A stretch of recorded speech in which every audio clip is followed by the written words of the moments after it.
হরে কৃষ্ণ। চার যুগের মন্ত্র কি কি? সত্যযুগের মন্ত্র হলো নারায়ণ পরা বেদা, নারায়ণ পরাক্ষরা, নারায়ণ পরা মুক্তি, নারায়ণ পরাগতি।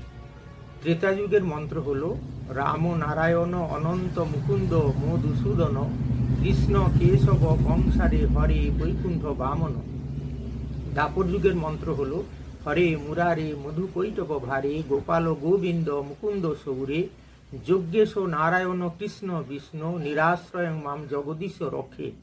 আর কলিযুগের মন্ত্র হলো হরে কৃষ্ণ কৃষ্ণ কৃষ্ণ হরে হরে, হরে রাম রাম রাম হরে হরে।